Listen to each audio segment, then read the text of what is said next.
Space, the final frontier. This is a review show for Star Trek The Next Generation. Its continuing mission to explore interesting plot points, to seek out goofs and continuity errors, to boldly go where no other TNG review show has gone before.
It's Wednesday. It's 8 o'clock. It's the TNG review show. Whoa. Nice singing there, Sean. You think I know the words by now? Listen to I think we all kind of have a little bit of a pogo addiction. But, my poor husband despises that song now. Is he? Oh, no. Do you play it quite often, do you, Tarikins? I think I played it too much, and then my children started singing it. So, Have you got your audio on a speaker there, Tavi? Because I can hear it repeating back at me a little bit. There we go. I think I fixed it now. Okay, that's better. That's better. Yes. Yeah, seems all right. Yeah. Okay, good evening, everyone. Non-stop. She plays it non-stop, says the beard. You can always set it as your alarm so it goes off every single morning, you know? Yeah, just to make sure. That'll get him out of bed, won't it? Good evening, everyone. It's the TNG review show with us. We're back once again with another episode of Star Trek The Next Generation that we are consigning to our vault. Good evening, co-hosts. How are you doing this evening? First up, Mazma Bob. How are you this week? Bunker! Sorry. Supreme! I know you're not feeling very well, so I did it. Thank you. I'm good, thank you. Yes. On the sci-fi theme, tonight I am eating flying saucers. Oh, Nice. Fun. wow! I haven't It's seen like them in communion ages. wafers with sherbet in them. Yeah. And why don't communion wafers have sherbet in them? That just seems like something that should happen. Yeah. My little Ukrainian guest bought them and went, "Ooh, they're horrible." So I'm helping her to eat them. I wonder what else she'll try. Desperate Dan bars or. I remember when the papery bits used to get stuck to the roof of your mouth and then you couldn't get them off. And you're like, go, get off. It's all stuck. Dip dab. Yeah. You try and breathe in the sherbet like I just did. Yeah, get it. Try her out with a dip dab. See how she gets on. Yeah, love a dib You can have dab. those, will you? Yeah. Shawnee, how you doing, mate? Evening, I'm doing well, thank you. Good. Are you having a good week? Yeah, busy, but so what happened is I was kind of coasting for 3 or 4 months in work, and I was only had 2 or 3 hours work to do in a day, and then they go, oh, there's actually been work building up since May, and we didn't notice. So here you go. So we went from coasting and doing half a day's work every day to being in a 6-month backlog. So that's my life now. Happy days. It's good to be busy, I always say. Yeah. I'll be doing a bit of overtime after Christmas. What harm? They could use the money. Nice. It's poorly Tavikins. How are you doing, Tavikins? I know you're not so well this week. I'm doing poorly. Poorly. I'm trying to save up so I'm so sorry, Panko. Hold on. Panko! She can't do it. Yeah, she's at half power or quarter power this evening. I But only got impulse power tonight. Only impulse. you're still split across the multiple timelines. We'll sort that out one day. Good evening, chat. Hello, everybody in live chat. I hope you're having a fantastic week this week. Who have we got here then? We've got... we have Ruth Loose About the Hoose. Ruth Loose About the Hoose. Good evening, Ruth. We got Supreme Panko, who's already said hello to Supreme. Goujon the Beard, he's in there somewhere. And Stu Plum. Good evening, Stu Plum. I hope you're all well this evening. I think there'll be no data for you this week, Tabby, will there? No, Is it severe lack of Brent? Yeah, that's what's brought her out of her sick bed. That is what has revived me. It has brought me back from the dead. It is the Lazarus potion. You're about to take your medicine. Mm-hmm. Yeah. Not enough cowbell. Data will do. Yeah. I'm not saying Tavi likes data, but if Tavi was the Titanic, it would be back floating again, is what I'm saying. It would be. No need for that with flimsy door. Yeah. I have my blood wine this evening. I have a Chardonnay tonight. So I have my glass of Chardonnay. I have a Montepulciano d'Abruzzo. Ah, nice.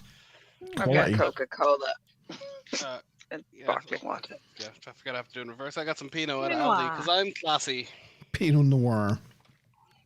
Right. I have the mind of a 13-year-old boy, so when I hear Pinot Noir, I only think of penis, and it makes me laugh on the inside. So I just share that with all. Well, I will never be able to hear Pinot Noir as an adult and just not giggle on the inside. It's light, it's fruity, but deep-bodied, and basically, if you know nothing about wine, it'll probably taste nice. Oh, that's basically what I'd say about the you get a Merlot, it can taste like I don't know, nothing. Musk, like mold or something. It's pretty impressive. We got to 8 minutes 30 into the stream, and we've already mentioned penises. So we're doing well. I like his description of how good the peen tastes. The penis. Yeah. Well, both Smiler and Panko are on honey and lemon. Are you both? I know. Smiler is poorly today as well. Oh no. Well, it's like this. You can't spell Spiner without penis. You can't. No, you can't.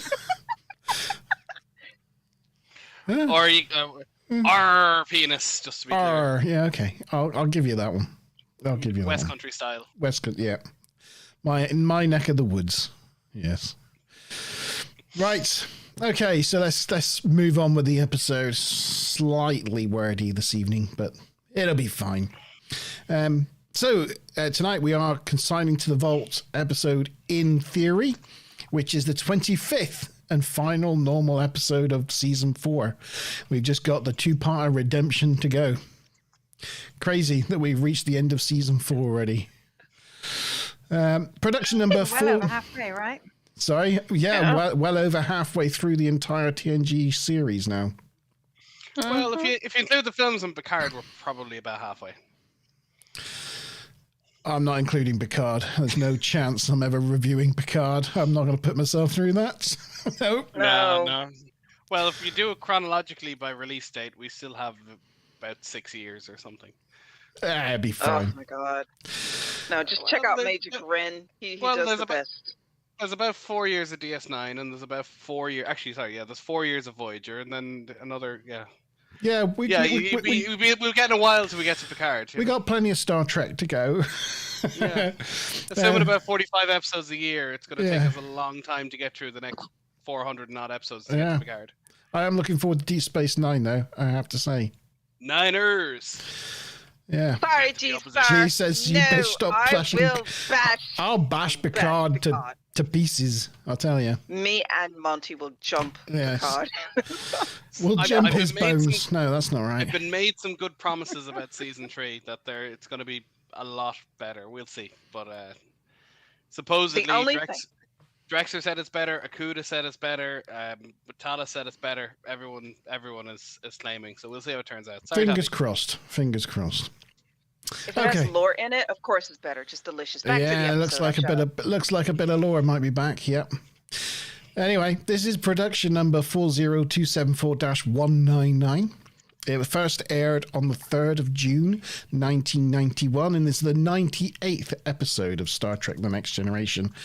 It was written by Joe Minosky and Ronald D. Moore. This is the first time that Joe and Ronald wrote together as a writing team. It was Joe's 5th TNG episode of 16 and Ronald's 10th of 29. We've talked about them both a number of times. Prolific Star Trek writers. It was directed by, drum roll, who do you guys know who it was directed by? I'm aware, yes. Yes. Patrick Stewart. First one he did as well. This is he popped his directing cherry. He says he was a directorial virgin before this. But this sounds so dirty. Very first time. I got tired. Like the fire. And you beat me to it, Sean. Frakes taught him everything he knows, and Well, he did say, Frakes did say we had a couple of conversations, but yeah. He took to it beautifully, he said. I think. And he also, after this, worked on Hero Worship, Fistful of Datas, Phantasms, and Preemptive Strike. Quite a lot of data-y episodes was the ones Picard. Yeah, his first 3 were data-centric, yeah. Yeah. He had an advantage in that most of the scenes were smaller scenes, fewer, there wasn't big bridge scenes with 8 people talking, and it was on established sets, so you saw where all the directors set up the lights and the cameras and stuff before. Nonetheless, you wouldn't tell, there's nothing to tell that it's a bad or good episode based on the fact he directed it. So, no. Perfectly fine. No. But Ruth does point out that it does explain why Picard ended up piloting the shuttle at the end of being the hero.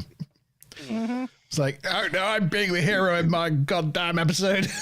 However, funnily enough, I think in the first episode that Frakes directed, he basically wasn't in the episode because he was directing it. It was basically written out the whole episode. So it's kind of unusual to see Patrick Stewart, being that this was his directorial debut, having such an active part, in fact. But yeah. Well, I quite like What We Left Behind, and I wish they'd actually recorded a documentary behind the scenes, because Avery Brooks directed What We Left Behind. I mean, he's in every scene of it, but he also directed it. But they thought it'd be too culturally insensitive to let anyone else direct it, so they offered it to him and he did it. But it turned out amazing. It's fantastic. It makes me cry in that documentary. Arguably the best episode of Deep Space Nine. Yeah. Certainly top 5. Yeah. Anyway, we got no trailer. Normally it's the trailer part of the show where we review this week's trailer. But we still got no trailer, no Trek Core trailers, unfortunately. They both disappeared now from the website and YouTube. And no news of why. So, yeah, no trailer. So we go straight into the episode instead. Which is interesting. It's one of those episodes that doesn't have an opening shot of the Enterprise. We go straight into the action. No D-pick. I'll just got to there we go. That is a D-pick. It's a D-pick. of with a torpedo of ready to launch. It's a completely different D pick than we normally get. The kind of D pick that Tabbykins likes. There we go. It's a D pick with his hand on the torpedo. He's got his hands on his torpedo and he knows what he's doing with it. Yeah. There you go. I'm feeling refreshed. Good. You're waking up. So, in the captain's log, we learn that the Enterprise is entering the Mare Muscura Nebula. Data is modifying several torpedoes for an experiment to elicit more information about the unusual phenomenon. Phenomenon. I was just going to say, to my knowledge, the Deredex. Yeah. To my knowledge, there was only ever one torpedo prop. It was the one created for the Wrath of Khan, where obviously because they had to have a torpedo as a prop when they landed on the Genesis planet, which is why in the torpedo bay you can see exactly one torpedo.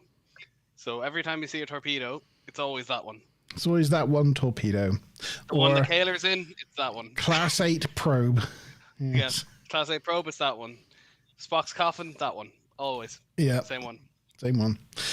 In the torpedo bay, Data is working with Lieutenant Jenna D'Sora, who creates small talk as they work. She tells Data how she recently met her ex Jeff in the turbo lift, and he asked her to dinner. Data, as per their previous agreement, lists all the reason why Jeff was a bad boyfriend. Yeah, I worked for the Next for 2 years. Horrible. Just always awkward. Big call center. Everyone knew we used to be together. Yeah. Don't do it. Wasn't worth it. Don't do it. Have I dated somebody? It's weird. When you're in the military, technically all of the other airmen are your colleagues. So I guess in the military, you can't help but date. Well, it was a bigger call center. Smiler was working for Montybound when they met. That's true. That is true. He was the manager and she was a shop assistant. Shush. He would get her to stay late and help him lock up the safe. Yeah. This is not helping you out tonight. Some safes got locked up, other safes got unlocked. Naughty Monty Bam. Kick our ass if we don't cut it out. Okay. Monty bad. Okay. Monty bad. That's juicy. Ooh la la. Juicy. Yeah. Oh dear. I've gone red now. Oh dear. Right. Anyway. She's surprised that Data has taken quite an interest in interpersonal relationships. Data admits that when she and Jeff split, he thought it an excellent case study in the subject. And, as your friend, it is my responsibility to support in times of need. She thinks he's being very sweet. Yeah.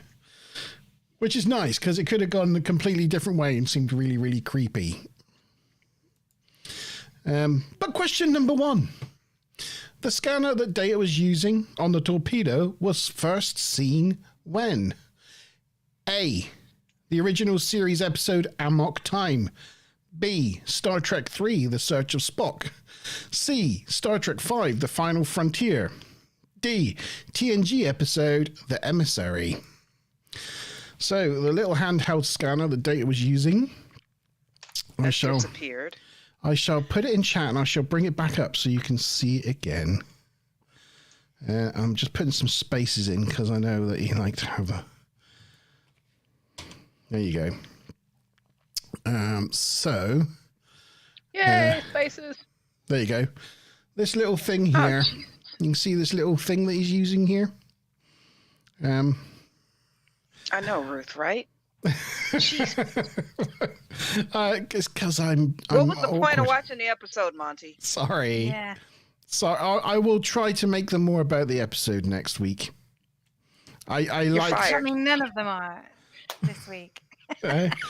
Maybe none of them are. Oh. I will try. I am very, very sorry, Ruth. I'm not doing a very good job. Monty, if I lose the gold, I swear I will just be outright pissed. I'm trying to trick Tavikins. I'm not trying to be relegated. No. I'm too weak to scream someone's name in con mode this week. Yeah. What was I? Right. Episode you're talking about the different episodes. You're There we showing us go. the scanner. Sorry. Yes, there we go. Data informs the bridge that the torpedo is ready, and Worf fires a torpedo at the nebula. The nebula glows, and in the torpedo bay, Jenna thinks it looks like fireworks. No idea. Oh gosh, go on. Come here, pictures. Sean, honestly, do you know what the hell you're saying? Is there yours reliable? There we go. And there's the. Sean. Yeah, I went with my answer. You're welcome to go your own answer. Okay. So there's the torpedo blowing up in the nebula. It's quite a good shot of the Enterprise against the nebula, and looks pretty cool. Yeah, where's Stu at? You see, if Stu doesn't even know. if you don't know the answer and you go first, there's a chance you might take people with you. If you do know the answer and you go first, people might copy you and get it right. So, or maybe it's a double bluff. Who knows? Right, I think we got some answers in because that is the end of the teaser. Was there anything else in the teaser there, Mazamit Bob? When in doubt, go with C. Yep. When in doubt, go with C. That's my same thought. I'm like, shit. We C. have all answers. Oh, cool. We have. No, wait. Did Panko answer? Yeah. Yep, Panko's Okay. answered. So Ruth has gone A. Sean and Gujon have gone B. And then me, Tabby, and Stuplum have gone C. And Panko and G-Star have gone D. So clearly, nobody had a effing idea. No, As Stuplum put earlier. no, I'm so sorry, everyone. I'm so sorry. I don't think that you are. I don't really think that Why you are you are. smiling when you're apologizing? Anyway, the answer is B. It's B. Boom. It's Already up Star there. Trek 3, The We're not Search for covered in bees, that's for sure. We're definitely not covered in B's, but the beard got a B. B for Yeah, so beard. did Sean. Monty, I hate you just a little bit right now. This is a data episode. It's my episode, and you're doing this to me, and I don't appreciate it. I'm sick. Here's the. I'm sick. Here is it in Star Trek 3, The Search for Oh, Spock. it's Decay's magic wand. Sulu Right. uses the magic wand to disable the transporter. Yeah, he's got a sonic screwdriver going on. Yeah. Very Yes, he has got a sonic screwdriver. It's the sonic screwdriver from Star Trek 3. There we Because go. he just does that instead of using a phaser. Yes. There we go. That's the answer. So, sorry, everyone. Maybe, the next one will be more about the episode. Maybe. In Act 1. Was that it for the teaser, I'm Marissa? checking out of quiz. I'm not doing Yeah, it. pretty much. I mean, you talked about the torpedoes, but this is, I don't know if you mentioned that this is the only episode with scenes inside the torpedo bay? Yeah, it's the first time, isn't it? We've seen this set. Yeah, and it's we've the seen- only time, according to my trivia. It's a beautiful set. It's uniquely built. It's not a redress, No, it's and not. they only used it once. It's very annoying. It's Yeah. such a nice set, and yeah, that annoys me.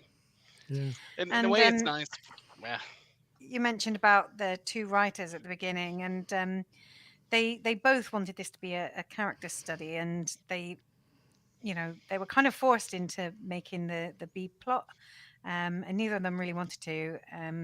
I think Moore said it was really annoying having to build that into the structure of the show. They found it quite limiting, and in terms of reception as well, Moore was saying that he felt like it hamstrings them sometimes with the structure of TNG, and on Deep Space Nine you don't have that looming over your head, so it expands the kinds of stories you can do.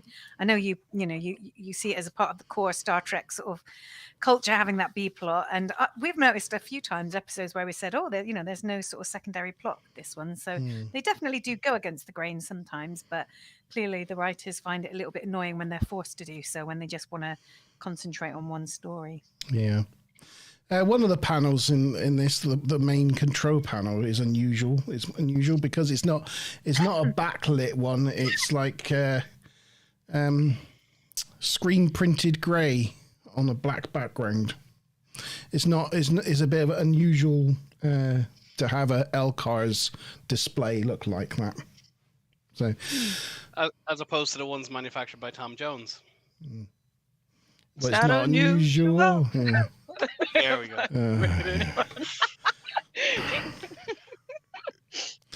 I'm not even going to give you a da-dum. Right. Okay. Act 1. I was gonna say there's you can see another console in the background, and it is the transporter console from the cargo room. You can see the tree lines. You can, yes. Yeah. I don't think I have a picture of that here anywhere. No. No. No. But yes, you might see it later. It is in the background. Yep. Right. Act 1. Here we go. So, we're in 10 forward. Jenna, Data, Keiko, and other crewmen are performing a chamber concert. After the performance, Jenna is racked with self-doubt over her abilities to play. Data, though, argues that he found no technical errors with her performance, and the audience seemed to enjoy it thoroughly. Later, they had drinks with the O'Briens, eh? Sorry?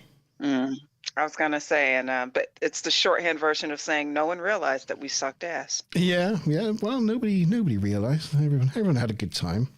The O'Briens are sharing couple stories about how O'Brien never picks up his socks but gets Keiko to do it, and what a good job she does. Data tells them how Jenna has an aversion to orderliness, which makes everyone laugh. I like this picture because we caught him mid-wink. Jenna tells them... Yeah. He's stroking out! Jenna tells them that he helped clean her stuff up, which Data apes O'Brien by saying, and a very good job I made of it too, and gave a wink. And that's where we can see the half wink there.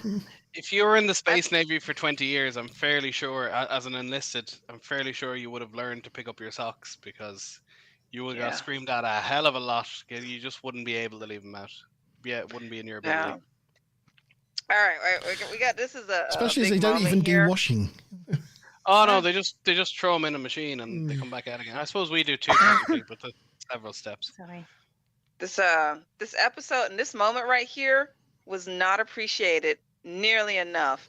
Data for seasons has been trying to grasp humor. This is literally his first joke that went over well, and it got no acknowledgement. He said it on purpose. Yeah, he did make a joke. You make a joke. D'Sora was thirsty. Yeah, everybody's thirsty for the dick. What? That positronic dick? Yeah. She was all up on his arm though, like, bitch, y'all not even dating. Get up off of him. As I say, she is getting quite tactile with Data, her commanding officer. Wasn't looking right. Her direct superior. That's a completely normal thing to do. But since we've discovered how I met Smiler Rainbow now, I can't really say anything. Sorry. She's under Worf. I stand corrected. Correct myself. Yes, she is. Yes, she is. Not under Worf technically, but she's in command structurally or tactical security/tactical. Yeah. Yeah. She's in that division, hence why she's in the torpedo bay. Yeah. What was that? How can you be such an amateur Data lover, Tavi? Picard features the farewell to Data that was needed for the Picard and Data story. It was so emotional. No, it was not. Okay. Oh, see, you started something now, G-Star. Forget this episode. First of all, the entire time Data is trying to become the sentient being. He knows he lives forever. And then they spin it around for emotional currency in Picard. He didn't die. He doesn't want to die. He was never someone who's like, oh, now that I'm here, just put me down because I'm in a box. No, that was never his character's play. It's like suddenly he wants to live. There's even an episode where he refers to suicide. He's a striving being, and then suddenly he decides to pop himself off. Well, he makes the point a part of the human experience is to cease to exist. So that was his logic. That is ridiculous. He's not human. He's an android. He tries to be human. He tries the entire time saying he's android. He lives for freaking ever. We need that eternal win, and he checks out. I did not appreciate that. It was still a very beautiful sight, though. To be human is to be mortal. So Mr. Tavi says, "Calm down, love." Oh my God! That's a very British phrase. Calm down. Calm down, love. Yeah. Brilliant. It's also famously a phrase that always makes people calm down. Yeah. It Anyway, actually Never fails. Later on the bridge, Data reports that dark matter is denser than normal in this nebula. Data confirms to Riker that there's an M-class planet out there, and they go to check it out.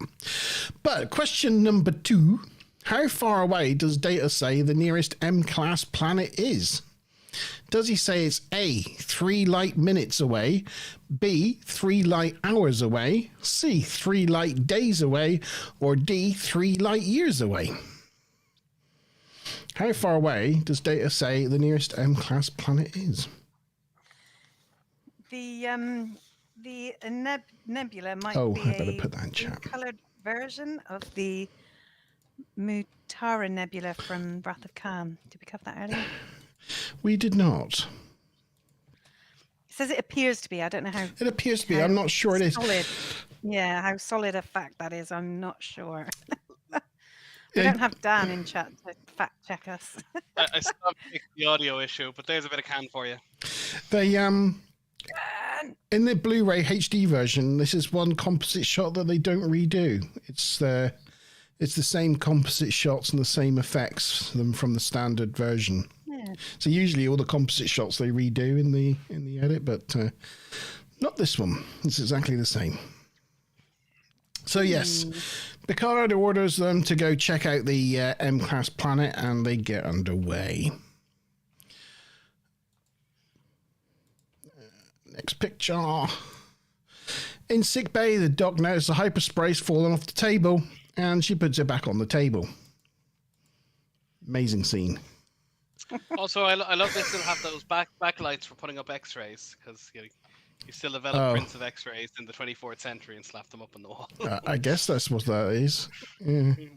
Well, I guess it's good for set lighting, but that's what it looks like. Yeah.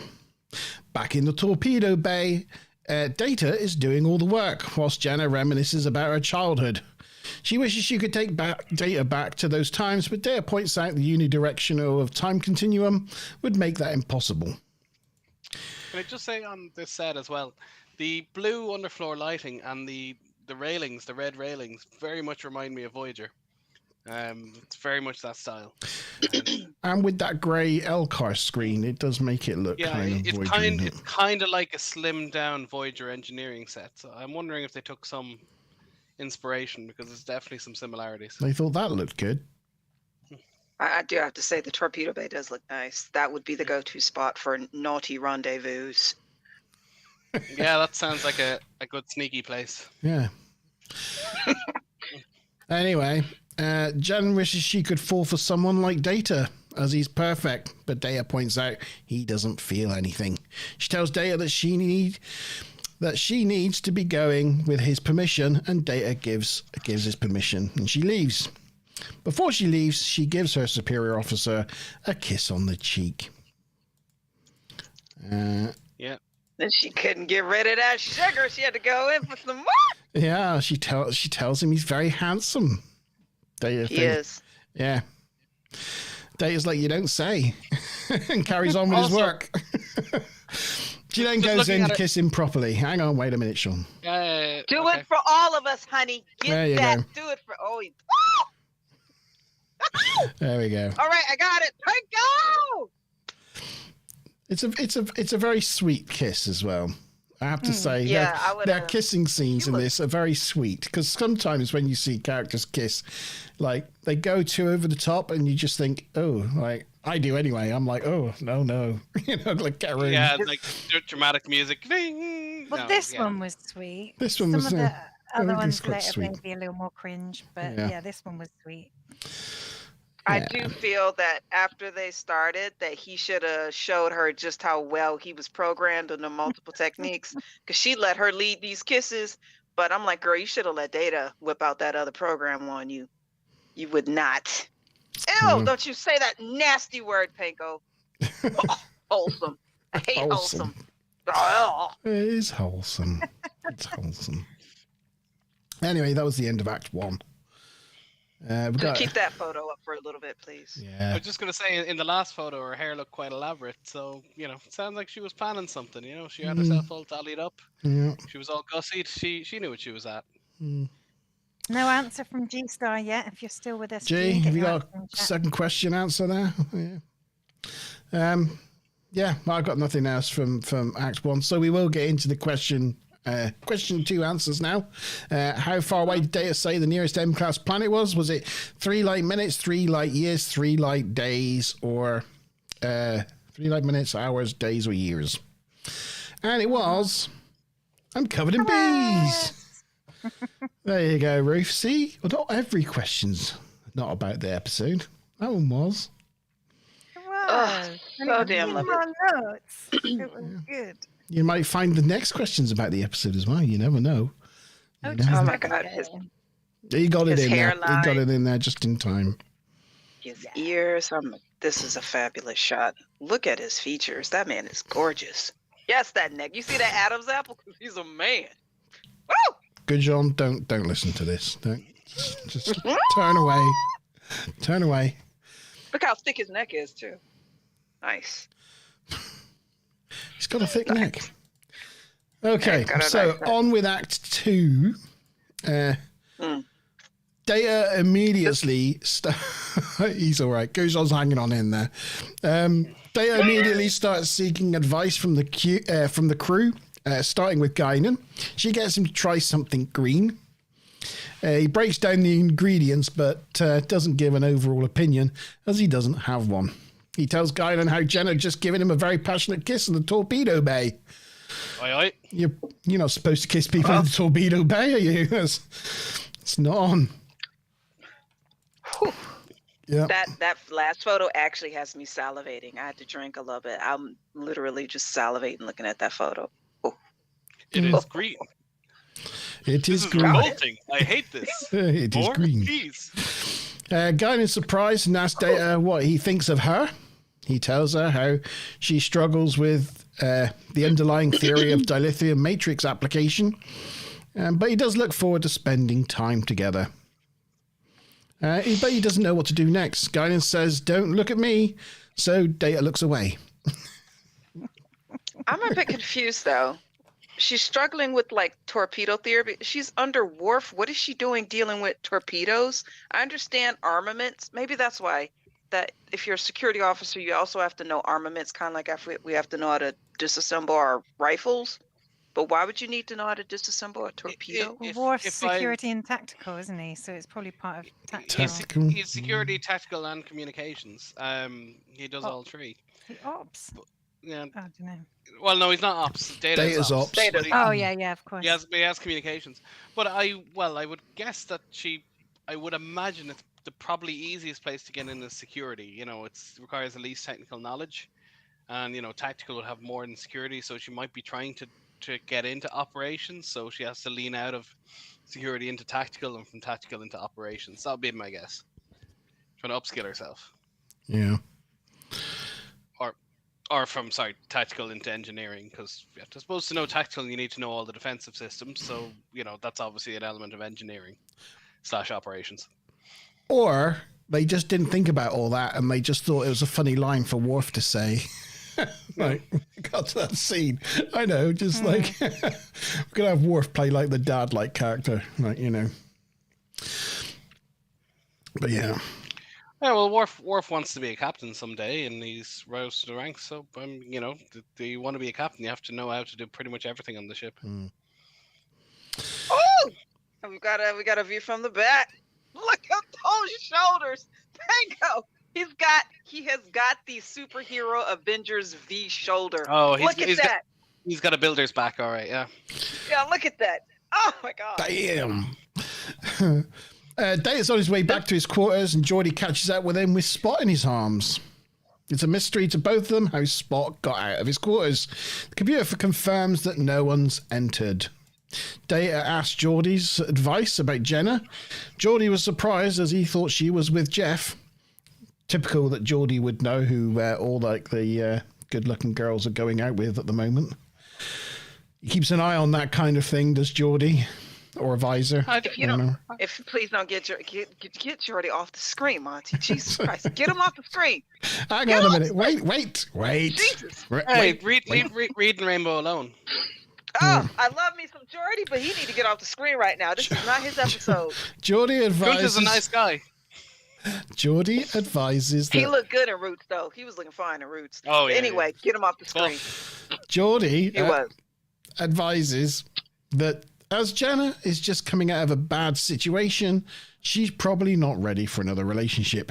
But in the end, he admits that he's not the best one to give advice and advises Data to seek out someone more knowledgeable. Which is somebody who doesn't create a holograph female and try to have a relationship with her, and then when she actually shows up, attempts to creep her the frick out with his made-up fantasy relationship. Yeah, don't ask Jordy crap. Don't ask Jordy about women. That's just don't do it. No.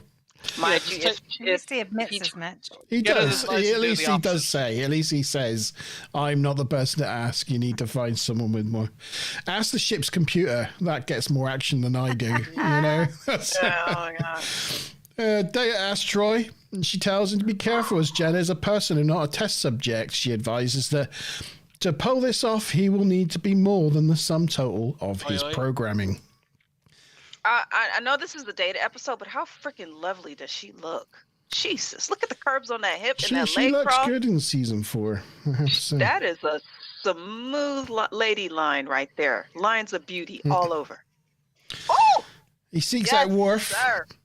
Speaking of lines of beauty, there's Worf. It's Worf. Worf tells him Klingons do not have relationships. They conquer that which they desire. Though Worf also reminds Data that Jenna works for him, and if any harm should come to her, he would be very displeased. Sir. Like, wait, put sir on the end. I'll be very displeased. Sir. I don't see why Worf doesn't try to kiss him right now. Because, like, I look at him. If That's he what looked at Smile Data's is lips saying. right now. Worf and Data kiss. I think she's getting into like fan fiction territory now. I know. There's a lot of that uncomfortably close. You even see it in Voyager. It's just the fact it wasn't widescreen. They just You just they need try, to get you a- try maybe like you have to get a talking to close-up and someone shot. with their face like right there in front of you. It's like weird. Yeah, Can you you have to imagine get a actors had close-up. like stock and breath mints? They did, yeah, they did. Apart from who was it? They used to eat garlic at. Someone did it on purpose, like would eat lots of garlic at lunchtime just to. Well, yeah, Put or you people you off. take like a what are those little fish called? You know, the ones you put on pizza. Anchovies? Anchovies. Yeah. If you have to kiss someone in a scene, you like keep it in your mouth and then you just spit it into their mouth while you're doing it. Mm. Ew. Little I tricks would like stop that. that scene and smack the shit out of anybody, except for Data. He could put. I'm sorry. No, If he I'll wants, stop. I don't know. Data could- tells he could- Worf that he understands. Moving on. Data talks to Riker, who is being very He's like, Rikerish in the observation they were lounge. This big. They were that big. They're this big. She's got ass. You have cojones. Sorry. When a girl brings you these, you don't turn them Yeah. down. That could be a meme right there for Riker. That is very meme. How's it not done? I don't know. It's brilliant. Okay, send me that photo. I gotta put a meme in the Data Lore Core Dank memes group. I'm gonna make one tonight. So Data tells Riker about, Jen. Riker's like, get in there, my son. She's very beautiful and crazy about you. He tells Data he hopes Data finds the wonderful rewards that you get finding someone special. And then he moves on to the bridge where he finds Picard. Data catches up with Picard. Data's checking his ass. He's checking out his ass. Right. Nice. Picard's heard all about Data's advice seeking and cuts him off before he even gets started and says he'd be happy to pass on any advice as soon as he has any to give, any exit stage left. But, and then Data goes to Jenna's quarters with a bouquet of flowers. But question 3, what flowers are they? Are they A? Orange and yellow. Yeah. Are they A, clematis from Earth, B, Crystalia from Telemarius 4. C. Edosian orchids from Romulus. D. Muktok from Beta Z. So what type of flowers are they? Clematis, Crystalia, Edosian orchids, or Muktok? I will put that in.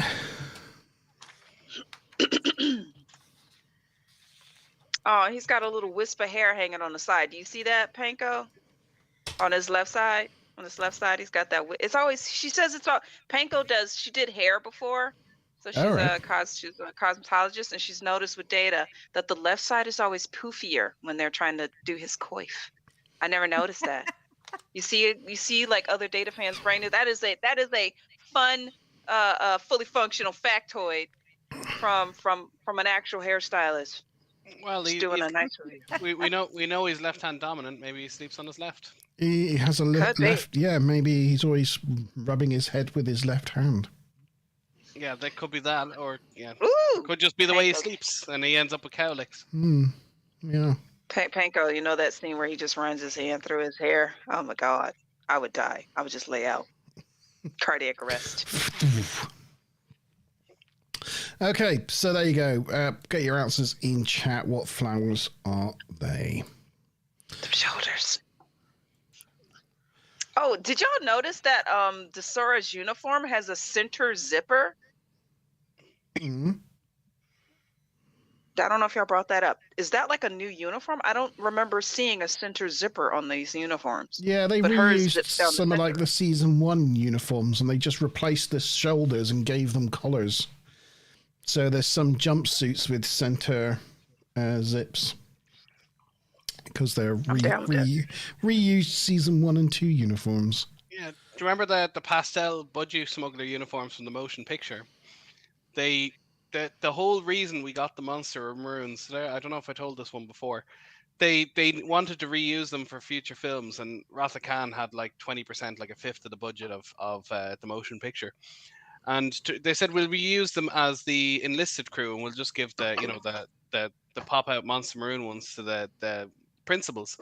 And they dye them different colors, and they figured that the one that took the color best was red, and that's the reason why it's monster maroon. It's just that it was easier to re-dye the motion picture costumes into red than any other color.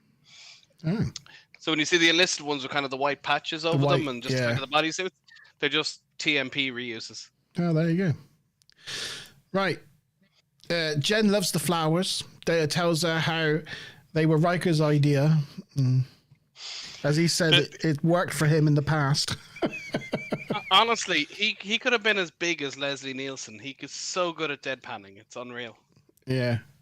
If he was an airplane, instead of Leslie Nielsen, it would be just as good. Fantastic. Less fart jokes. My favorite line from that movie. I have a drinking problem. He lifts his glass up. He just do his ear. Drips it down his. Yeah. Excuse me, are you a doctor? And he's wearing a stethoscope. That's right. We need you up in the cockpit. The cockpit, what is it? It's a room at the front of the plane where the pilots fly, but that's not important right now. Yeah. Oh, it's fantastic. Love it. Surely you can't be serious. I am serious. Don't call me Shirley. Just want to tell you both, we're good luck. We're both counting on you. They're all counting. Great. We gotta stop. Yeah, stop. Okay. Yes. Riker worked from the past. He holds his arms out, and when she questions whether he talked to the entire ship about their relationship, but Data replies that in fact he's only talked to 1% of the crew. Yeah, just all the senior staff, because they don't talk to the whole ship. It's fine. He tells her... And the bartender at the one bar in the whole taste, because they never meet anybody. No, never.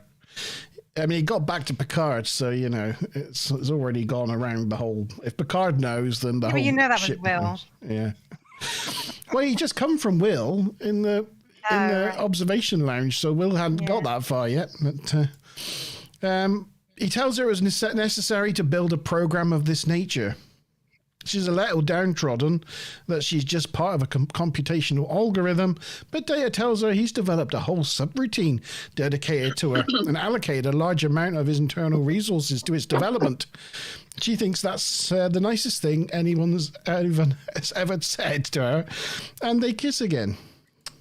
So First of all, his program was wrong because he should have opened with, "I am fully functional and programmed in multiple techniques," because then your relationship would have gone right from then on there. That's another one of them sterile kisses.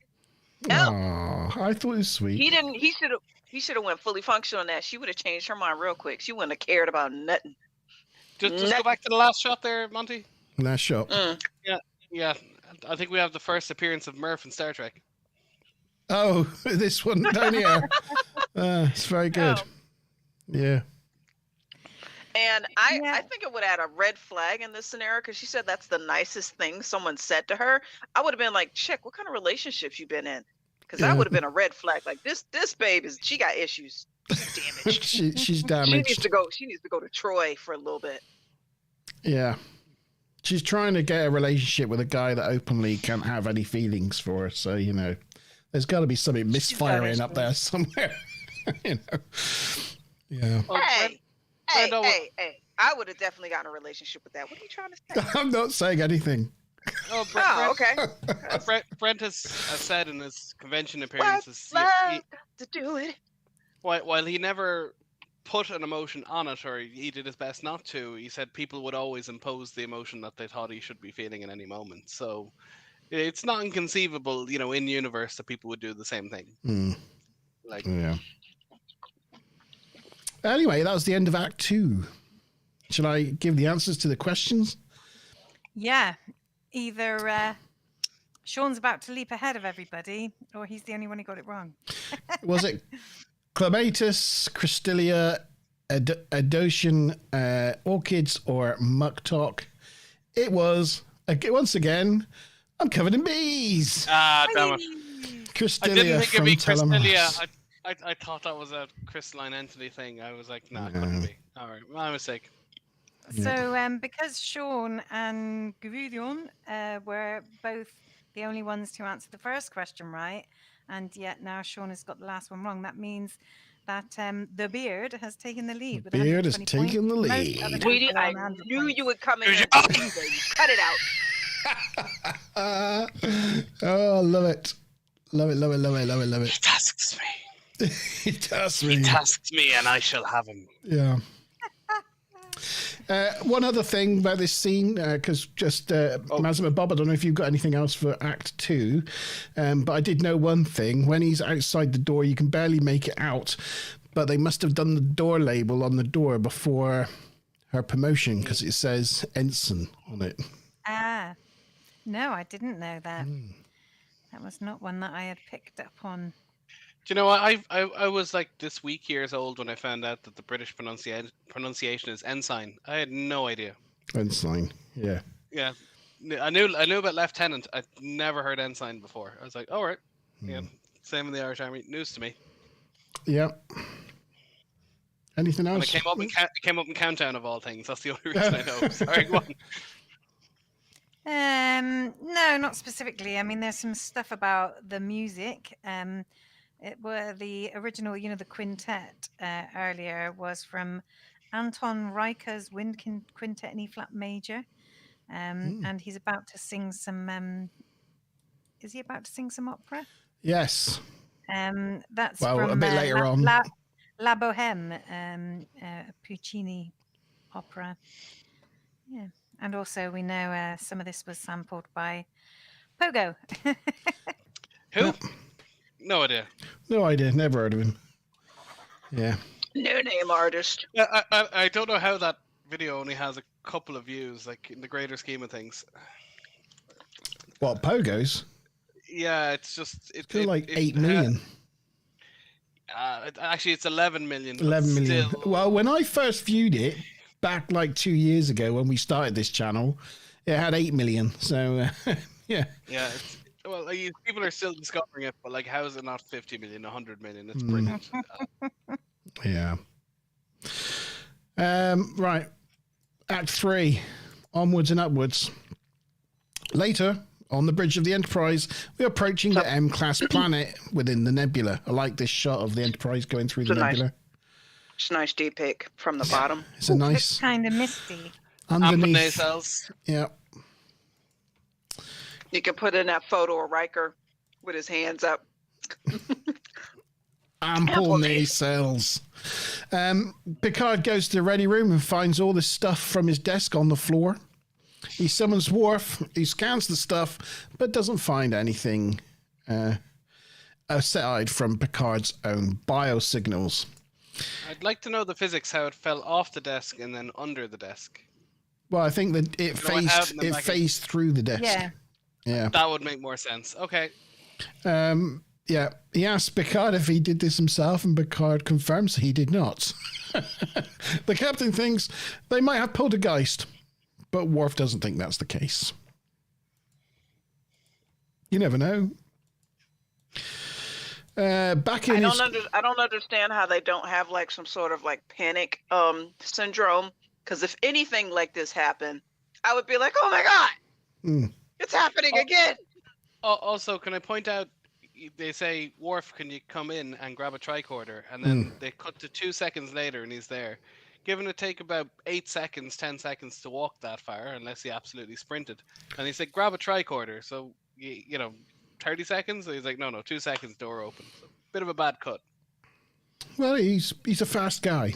He's fast. Yeah, we're back in Data's quarters, and he's painting when Jenna arrives unexpectedly with a gift. Data surmises that, as she has mentioned in the past, his quarters is Spartan, that she's attempting to brighten the place up. She tells him the cat's out of the bag, which leads Data to call Spot, because he didn't get the reference. Isn't that so typical, though? Yeah. A man living in his own with all, there's a mantelpiece and there's nothing on it, there's no photos, and it's just like, "Oh, yeah, we'll just cover it. Are these your boxes too small to put anything in?" You just put them everywhere. Now, fun fact about this this sculpture, this work of art, I once had this in my possession for about 6 months. Oh, yeah. Lived in my bedroom, on my bedroom side. Mazza McBob, for a while, had a boyfriend who's, I think, dad or uncle or something, worked on taking the set down, took the TNG set down at Paramount Pictures, and at the end of it, ended up with this sculpture. And, well, that's impressive, but what happened to it afterwards is the natural question. Well, the guy, Maria's boyfriend, lent it to me because as a teenager, my bedroom was just like a shrine to Star Trek. Okay. The walls were covered in posters. There was a whole wall. It was just a loner. There was a wall of Star Trek VHS tapes. It was just books, magazines, comics, the lot. And he just had this like actual Star Trek relic. So screen use. So he let me borrow it, and then unfortunately Maria dumped him in the end, and I had to give it back. I wasn't calling you a loner, by the way. I meant it was a loner, like it was lent out. It was a loner, yeah. Yeah. Oh, okay. That's still pretty cool. That's impressive. Yep, so I've held that and had it on my person for 6 months in my bedroom. You didn't try and buy it off him? No, I mean, I was like, I didn't have any money at the time, and I could definitely not afford that. Maria to be like, "Look, you have to stay. I've got to stay with him forever because I got to keep this. This is important." Because like in Britain with nobility, you had to marry out of duty. Be like, "Look, this is your duty. You stay married to this man."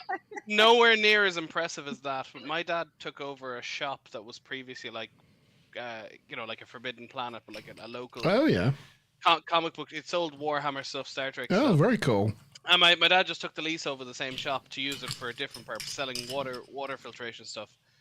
And he spent 2 weeks cleaning it out because the last guy didn't clean it out. And he just threw me in a box, and there was like a photograph signed by Alexander Siddig. There was tapes, there was things, and I go, "Was this all that's left in the shop?" He goes, "Oh no, there was 30 times this. I just threw out the rest of it. I just grabbed a few things." No. Yeah, there was a whole shop. Like they just shut down the shop, and he left most of the stuff behind him. There was like thousands of euro, or pounds at the time, of stuff. If there was no eBay, this was early 90s or early 2000s. But he actually just threw it all out, and oh gosh. I think he probably knew if he gave it to me, I would have kept every last piece of it. But it was just, how could you? Well, I can tell you, this sculpture is actually quite heavy. It's got quite a weight to it, but it looks glass, but it's actually like a sheet of perspex. It's like a sheet of perspex that's been heated up and bent into that position. They kind of make it sound like glass when he like puts it on the table, but it's perspex. Yeah, it's thick enough. Yeah, that stuff, and there is I think they put lead in it and stuff. It was probably laser cut, so yeah, I'd imagine it's heavy enough. It is. I think it's thick enough too. You probably not. It's not the only thing that's thick enough. It's probably not. It's probably fairly safe from shattering. That is the only thing. If you dropped it, more or less, I'd imagine it would survive. Yeah. Oh, hi, Dan. Subspace Chair. Dan from Subspace Chair is in the chat. Good evening to you, sir. I hope you are well. Oh, he says he's in physical pain right now. Oh, sorry to hear that. Sorry to hear that, Dan. Yeah. Join the club, Dan. We're very sorry to hear it, though. There's a lot of poorly people. A lot of poorly people in chat and in the studio this week. Yeah. Yeah. At least my painkillers are kicking in, so that's nice. Right. Where were we? Oh, yes. So, yes, she's given him the sculpture. But I thought it was extremely rude. Sorry, go. go on. I'll finish when you're done. No, I thought go it was on. rude that they're just started and she comes in his place. Oh, your place is bare. Let me decorate your shit for you. I'm like, no, honey, this is his room. Have you Fuck met off. women? I don't know. Do they do that? Do people really Yes. do that? I What? don't know. That's- Sean has okay. experience. He's talking from experience there. Oh, My okay. sister, my sister came down to my dad's house the other day, and I work out of there, and I cook all the meals in the house for my father. He's not able anymore, and she just moved everything she possibly could think of. She just like, oh, where's this? Oh, I rearranged that. Oh, I moved it here. I moved it there. It's like, why? I knew where everything was. Now I don't. I mean, it's not like she was moving in. She was just there for 2 days, and she just decided she was going to move everything from where it was to somewhere else. No Wow. particular reason. Just can't help herself. Has to move things. Yeah. Anyway, Anywho, question 4. What is the name of the culture that made this sculpture? You did a rhyme. What is the name of the culture that made this sculpture? Is it? I've got to get my wording right with these now. Is it A, Tellarian, B, Tyrellian, C, Tyrellian, or D, Tyrinian? I'm going to put the actual names in chat so you can see. Yeah, I gotta see it spelled. Yeah, I might have butchered my wording there. Was it A, Tellarian, B, Tyrellian, C, Tyrellian, or D, Tyrinian? So there you go. That was question number 4. Dan is asking what are the first 3 questions. Do you want to post them back in and give him a quick chance to answer? You can scroll up chat and you should be able to scroll No, up chat. Dan. Oh, gosh. Try not to get relegated. 3 questions. Question 1 was, at the beginning, Data was using a scanner on the torpedo. When did we first see it? Question 2 was, how far away does Data say the nearest M-class planet is? And question 3 is, what flowers did Data bring Jen? So, yeah, that was the 3 questions. Yeah. Gee, we're gonna lose now. Jesus, thanks a lot. Yeah. If you want to answer any of those, feel free to put it in chat. She asked them then what he thinks of the sculpture, and Data goes into a Wikipedia definition of the sculpture, which is a lot more information than she was expecting. She says, sorry for interrupting him in his painting, she'll go. And Data's like, as you wish, and just carries on painting his painting. But she doesn't go. She stops, turns around. Oh, my picture's gone to the wrong tab. There we go. Go to the right tab. She stops, though, and gets Data to update his subroutine on the correct response to a gift like this from his girlfriend. I thought it was weird that she knew the paragraph and chapter of this stuff. I thought that was weird. Yeah. Yeah. So, yeah. She Data admits he's got a lot to learn, basically. And so he thinks that maybe finding a suitable location to display the piece might be a good response, and she agrees it is. But first he decides to put it in the corner of the room there, because, the light glances off it and it looks, good. But he looks at her face, and her face says that she's not impressed by this location. So he decides to put it on the table in the middle of the room. And that gets a better response. Look how happy she is that he's put it pride of place in the middle of the room. I do like that. That's a nice romantic shot right there. I love It's that. nice. It's nice. I like that boulder. That's a nice boulder. Yeah, sorry, Dan. I went for it quick. Sorry. Never mind. Maybe next week, mate. Maybe next week. So, yes. I remember, like, when I was growing up, I've got a touch of autism, a bit aspy, and I used to watch Star Trek because Data's character saw the world like I saw it, and I remember seeing this going, because I was paying attention to what he was doing, and when I saw her saying, okay, you can go back to your what doing, and I thought it was quite normal when he turned back to paint, and then when she interrupted him again, I'm like, what's her problem? I just did not understand why she would not want him to turn back and do that when she said, go ahead and do that. And then this entire scene was so enlightening to me that I was like, oh, is that what regular people do? My entire life. And then even when you're really direct with someone, you go, I do not want to go to that place, or something really obvious like that. They go, what do you mean? Yeah, I don't want to go there. Yeah, but what do you mean by that? I meant what I said. Yeah. No, there's no subtext. I just told you what I meant. I love the fact that this was enlightening for you, Tabbykins. Yeah. That's If you brilliant. want, That's if brilliant. you want to irritate me, ask me the same question twice. Just in general, when I've already given you an answer. Do you want to do that thing? No, I don't. Oh, we'll do it anyway. No, No. I've already answered you. No. We're done. Yeah. So, as you say, she does tell him he can go back to his painting, and he goes to go back, and he's like, not sure. He's like, do I go back? Are you testing me? Is what's going on?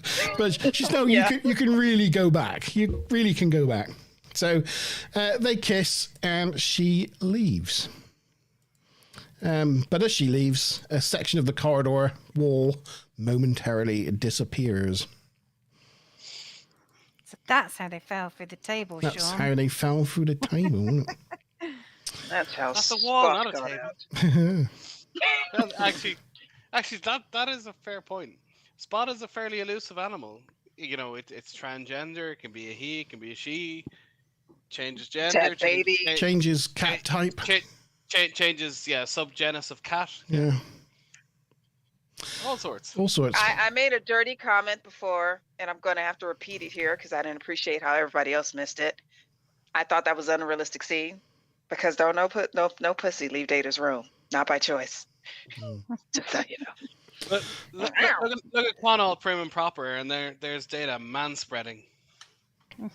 Nice. Love it. Look at those slender legs there. Oh, no. Speaking of Spot, this was the last time that Spot was a Somali cat. After this point, he became an orange short-haired tabby. So yeah, Spot not only changed gender, he changed species. Wow. I think we all need to admit that Data has lost a few cats. He's lost some. What he does with them, we just never know. No. Lizard cats, all sorts of things. All sorts of things. Yeah. Also, we have the return of the black box. Yeah. And Riker is leading on nice. something. Who knew? I don't know if anybody can remember the questions and put them in chat for Dan. He wants to know what they are. So yeah, if anybody else in chat can help him out, feel free. Yeah. Riker calls Picard to the bridge and tells him that they've reached the coordinates, but there's no M-class planet to be found. It seems like they've got a mystery on their hands. And that was the end of Act 3. So there we go.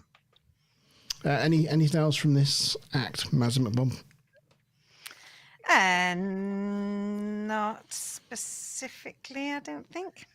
I was just going to say, you have the return of the black box in that shot, and you can definitely tell by the way the light is shining on the two front stations that they're definitely wood. You can see the grain in the wood from the way the lighting is done. Do you think? Is that not just the... they've got like a speckly... yeah, they've got kind of a maybe texture maybe it's to them, haven't they? They've got kind of a texture to them. Okay, I'll forgive that, yeah. Yeah. So, answers to question 4 then. What culture made of a sculpture? Tellurian, Tyrellian, or Tyrrhenian? Tyrrhenian? Yes, Tyrrhenian. And it was D. Everybody said D. A Tyrrhenian blade sculpture. So everybody said D. Well done, everybody. You've done well with that question. Who's in the lead then at the moment, Mazimabub? At the moment, the beard is still in the lead. Oh, well done. Well done, Goujon. And we're on to Act 4. And still on the bridge, 1 minute later, the planet reappears. It goes blink back into existence.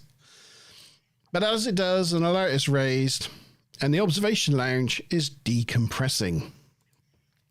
They go to check it out and find all the furniture all stacked up in a pile against the wall. Data scans it with a tricorder and finds evidence of subspace distortion in the transparent aluminum. But question 5, don't say it, Sean. Don't say it. No, I wasn't going to say that. I was I'm just going to say that Data's a better scanning than Worf. Go on. Question 5.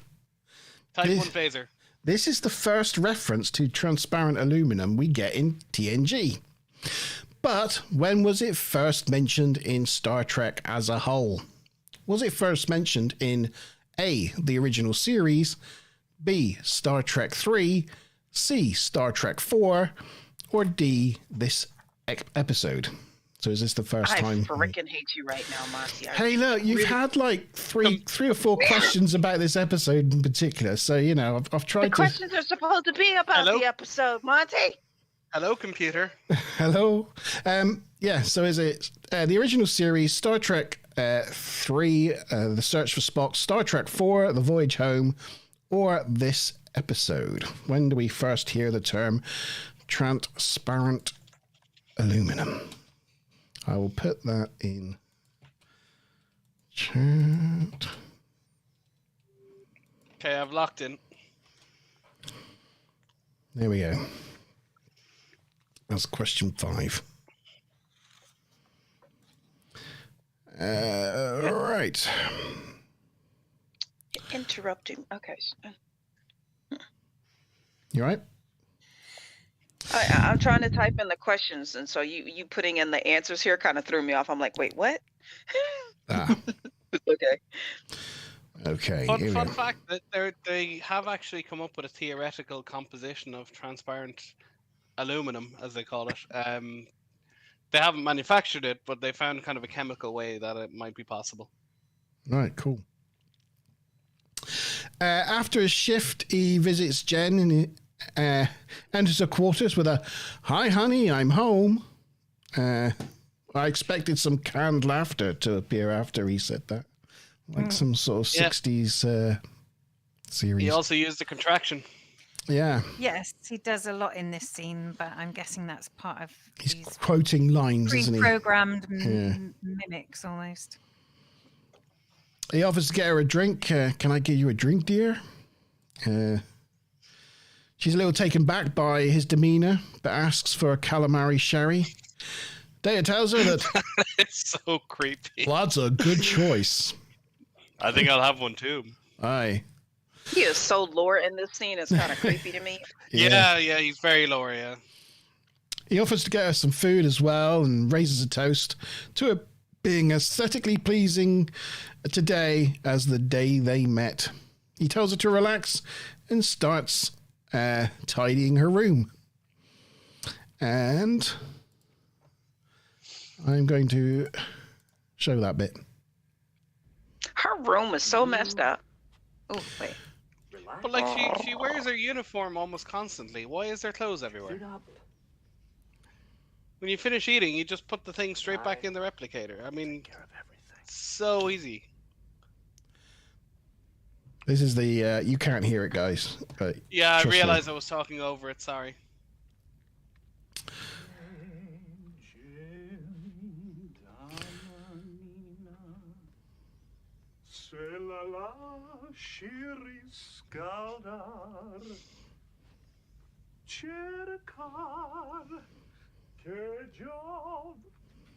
Anyway, there you go. That was the actual clip that Pogo sampled for the song. That's the one.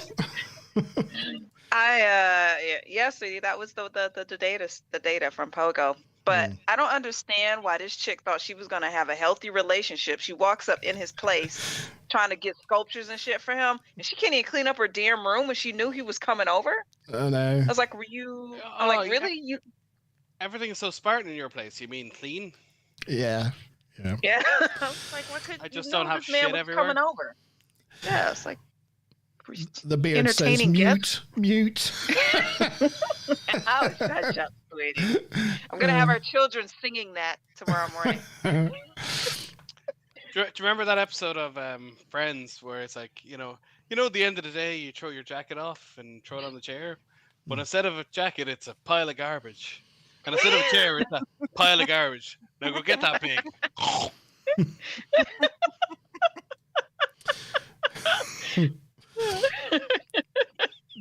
Smiler Rainbow's got a picture of a family that has got like an ironing pile so big in their front room that they've turned it into a Christmas tree. They've like covered it in tinsel and Christmas tree lights, and they've got it in like a pyramid. You can't leave ironing dry. If you dry, you just have to wash it again. Anyway. Thanks for that advice, Sean. Anyway, as he's tidying his quarters, he breaks character and then offers to reorder a closet. And she's like, I don't need that doing. So he's like, oh, maybe you need more compliments then. And he goes on to tell her that your hair is looking particularly silky tonight. She tells him he's being weird. That is to catch a predator territory right there. Yeah. I like that. I like that look, though. I'm like, oh, girl, he about to get it. He Give it up. He schnozzes like a shark with a fin, Ba-dum, ba-dum,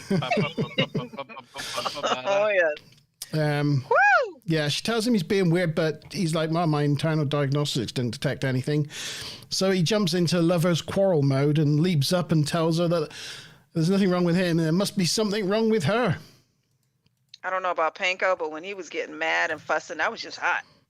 There you go. Oh, yes, do that to me, Lord. That's some lefty power energy right there. Yeah. Look at that. Look at them shoulders. Oh, yeah. Yes, look at that slim line. Jen doesn't know what's going on. Daya tells her that she can't tell him how to behave. She's not his mother. Jen's like, wait, what? And so she tells him it's time for him to leave. And he's like, do you want us to stop our lovers' quarrel? And she's like, yeah, what? And he's like, lovers' quarrels shown to strengthen relationships. She's like, everything you're doing so forced, and you should be more natural. But Daya's like, I don't have any natural. There is no real me. So she asks him to kiss her. That's just not true. It's not true, is it? I mean, we know real him Daya. is the way he is all day, every day. Normal Daya. I was like, what did you fall in love with in the first place? Yeah. Well, you get into that existential question of, is there a real you? I mean, you're different with different people. You're different on your own. Every day you learn more. You change a little bit. You're different at 20 than you are at 40. So is there a real you? No. I would have taken this opportunity to have a Build-A-Bear sex android because he just, be like, what? You don't know how to do anything? Well, let me tell you how Mama likes everything. And girl, woo, she just doesn't understand what she missed out on. Yeah. It hurts, actually. This episode hurts. So yeah, she asked him to kiss her, and then asks him what was he thinking whilst they were kissing, which, to be honest, is a mistake. Data lists all the things he was thinking. including the amount of pressure to add to her lips. And she's like, "Oh, I'm glad I was in there somewhere."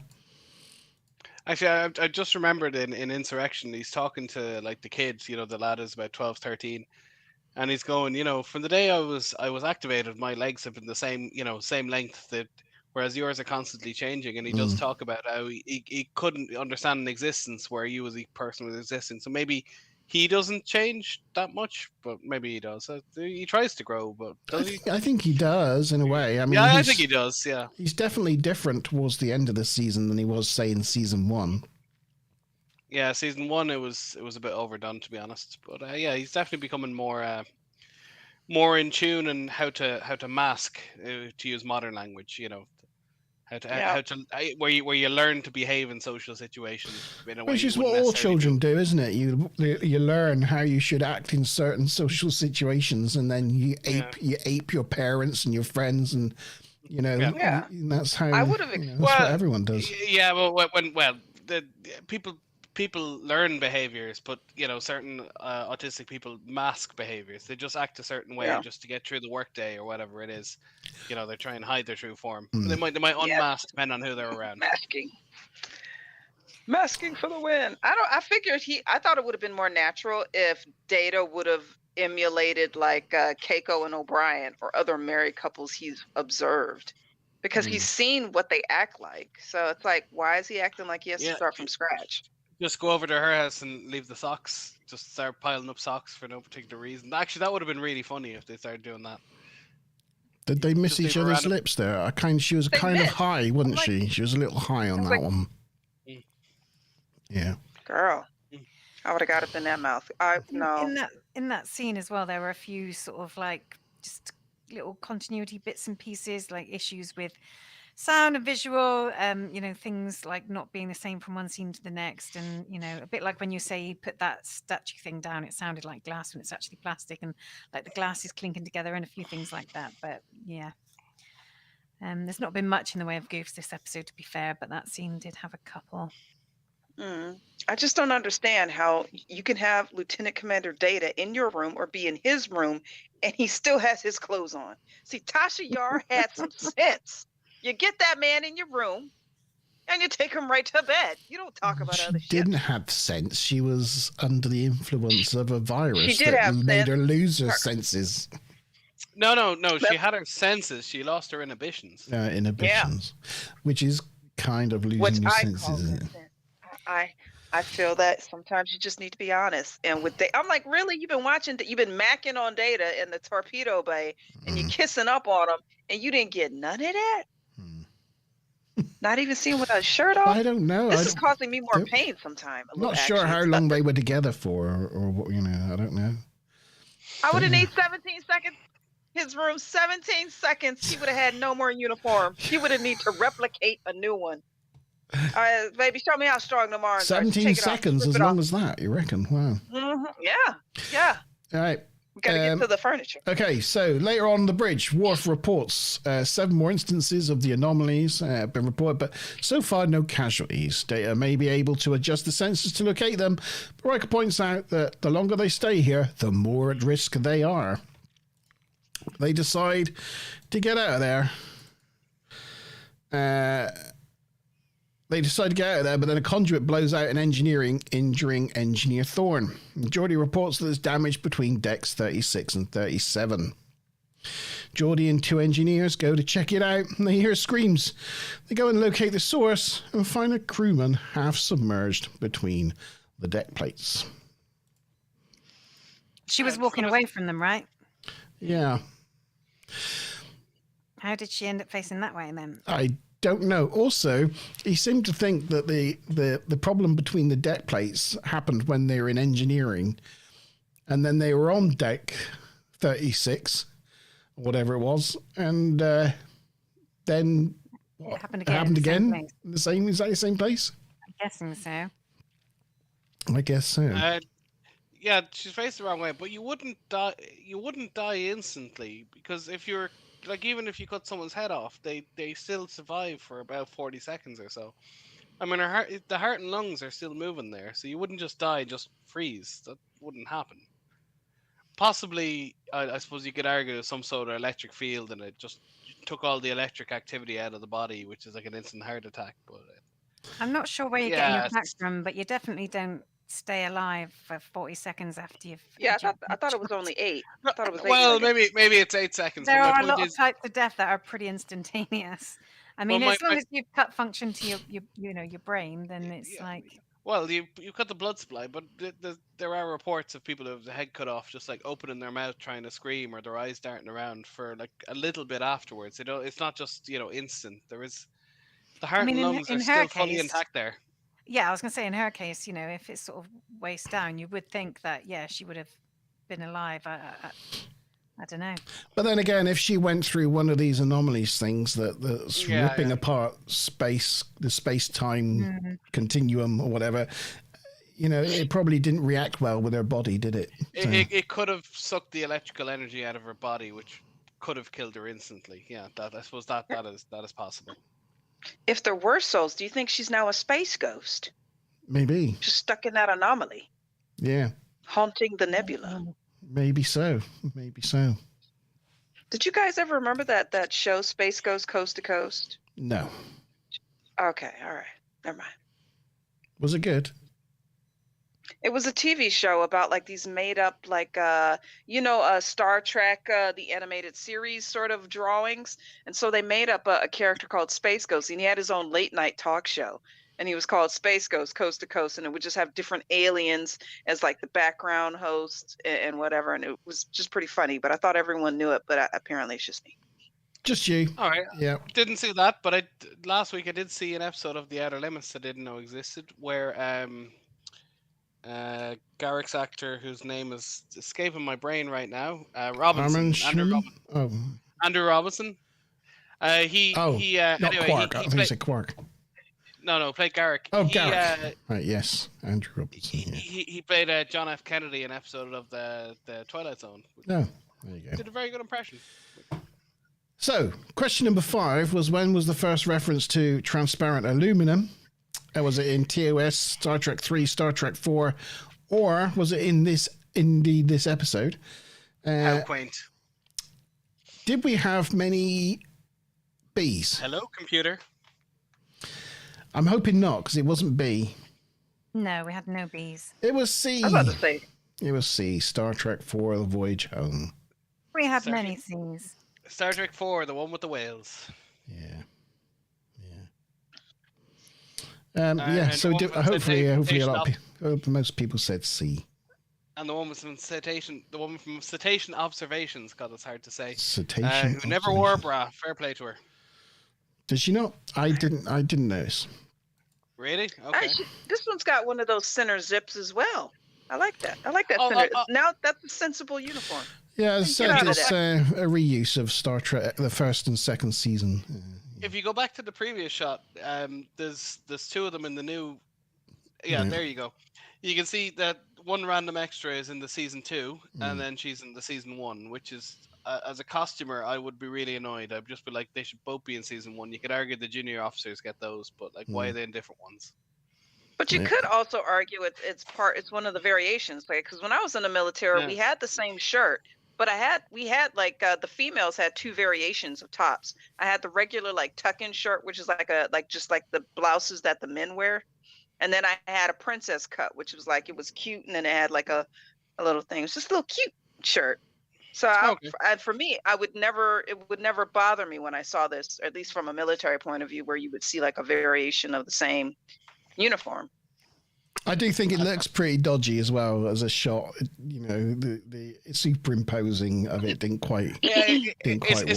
It's not quite bad as a static shot, but when they lingered on it for 5 or 8 seconds, this shot at the end, obvious. Yeah, it looks a bit dodgy. There's a weird thing it's just a very plush carpet. But if you take a shot that's meant to be static and it is a freeze frame, it doesn't look real. But if there's a tiny bit of movement, like you do 4 frames a second, then just the littlest bit, then it looks real. But if it's actually completely frozen solid, it looks. So a lot of the time when they're doing special effects, they'll move it like 3 or 4 frames over 5 seconds. Yeah, just to make it give it look that like little wobble. Yeah. Exactly. Okay, moving on to Act 5.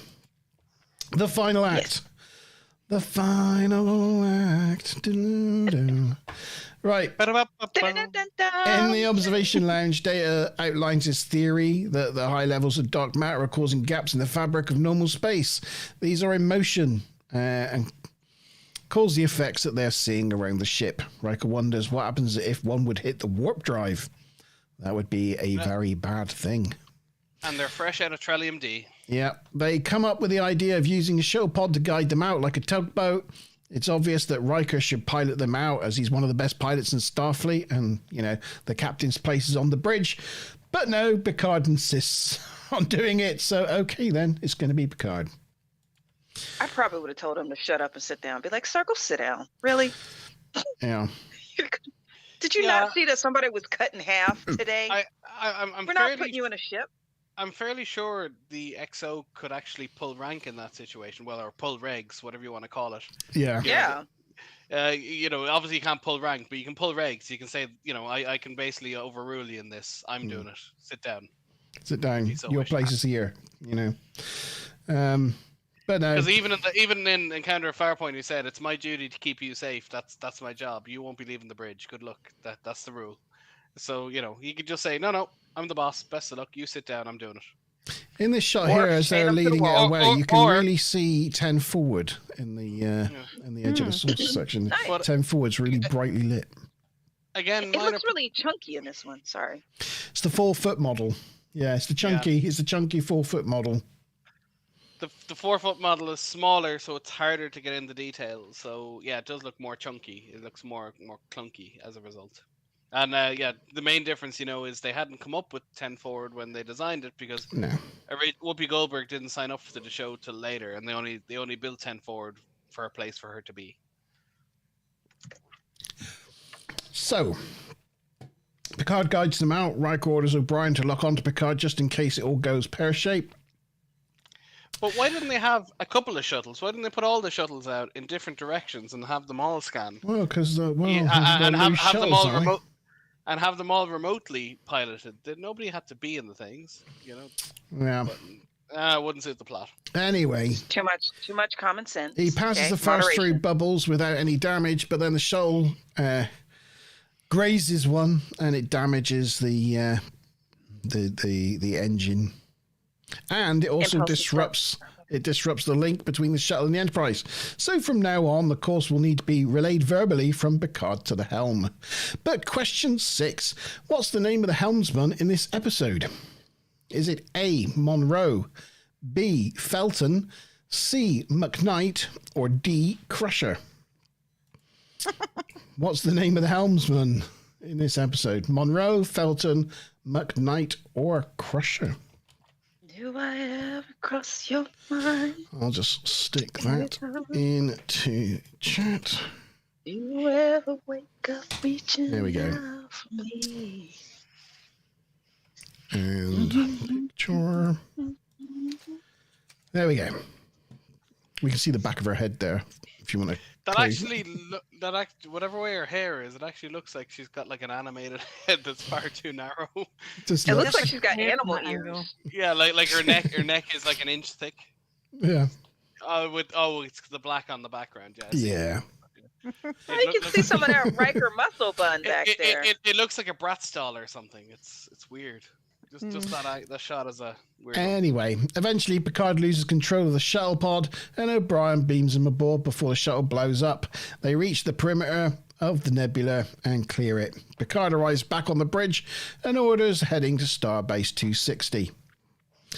I like it when he comes back on the bridge and like Riker gives him like a little sideways look as to say, you know, welcome back, asshole. I was this close to being captain again. Not your ballsy old Yeah. man. Yeah. Be like, you trying to get me promoted? Yeah, how dare you? So we're in Data's quarters. He has added more decoration around the quarters to make it look less Spartan to appease Jen. She arrives and wants to talk. She tells him that their relationship is not working out. She keeps choosing men that don't have emotions. Data agrees that it is a reoccurring motif. Data finds. Did she not realize? No, she didn't know. She didn't know, even though he's told her like 4 times. Data finds. Told everybody. Yeah. Data finds his reach has exceeded his grasp on grappling with emotions. Should we eat now? Jen declines and is about to leave. But before she does so, Data asks for confirmation that they are no longer a couple, and Jen confirms that they are not. Data's like, well, in that case, I shall delete the appropriate program. Cold. I'm so pissed. I'm so pissed with this last scene. Yeah. I'm so pissed. Jesus She freaking leaves. Christ. Spot comes over and jumps into his lap to comfort him. Data blows out the candles, and so the android is left, sat alone in his quarters, in the dark, with his cat. Even a cat shows him more affection. Shit, the cat knows him more than. Oh my God. I don't understand if you're thinking about starting a relationship with someone who's having these problems and you don't take the time to actually build a relationship with them. Yeah, I mean, it's 100% rebound, and she's just freaking dumb. This is women. This is women. They date someone. They go, I can change him, and then they start dating him. And then they realize, oh no, it's exactly the person who I started dating, and they're a person with their own wants and needs, and you can't change them because that's who they are. Why? Just the way it goes. Because women think they can change men. They just go, oh, he really like that? Yeah, basically. Well, not everyone. Mazza?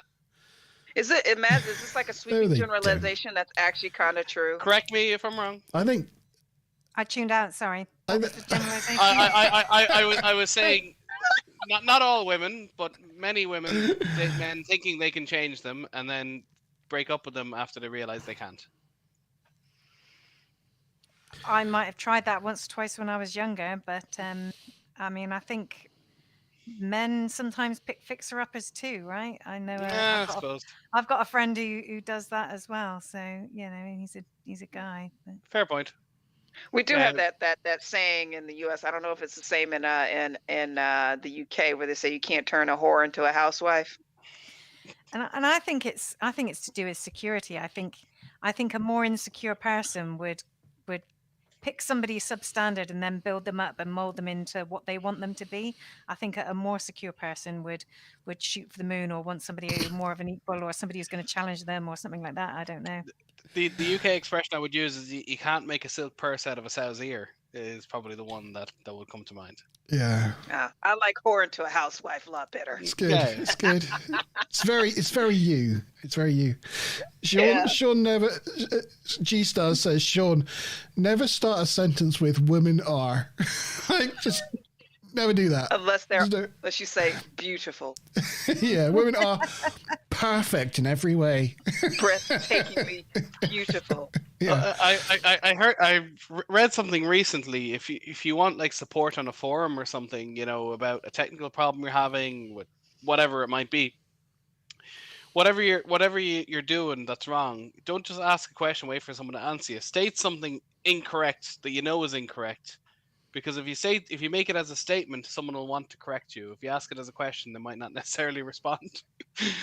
So you just go, this is the way it works, and it's clearly wrong because you tried it and it didn't work. And then someone will go, actually, and they'll get back to you.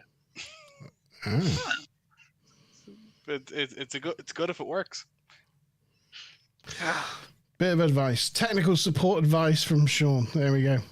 So that was the end of the episode. It ended on quite a melancholy note, didn't it? It's quite sad for Data. There was this poignant last shot of Spot as well. Yeah. Yeah. It was like a hail and farewell. Goodbye, Spot. We hardly knew you. Transgender, trans species. Was there anything left on Act 5 to go through, Maz? Anything?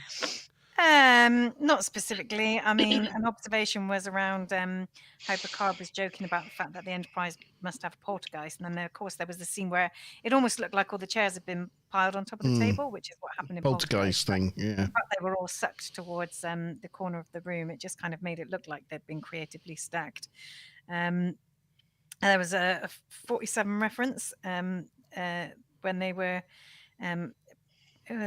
Picard asked about the estimated distance to the nebula. Data indicates it's 4.7 million kilometers. And I think that's about it. Yeah. So if everybody wants to start thinking about what they'd rate this episode out of 10, 0 to 10, start thinking about that and putting it into chat. The answers to question 6 then. What was the name of the helmsman in this episode? Monroe, Felton, McKnight, or Crusher? Everybody said C. Everybody said C, and it was indeed C, McKnight. It was her Which means... second of 3 appearances. Which means we have a winner. Beard has maintained his lead from round 3 onwards and is 20 points ahead of almost everybody else. Wow.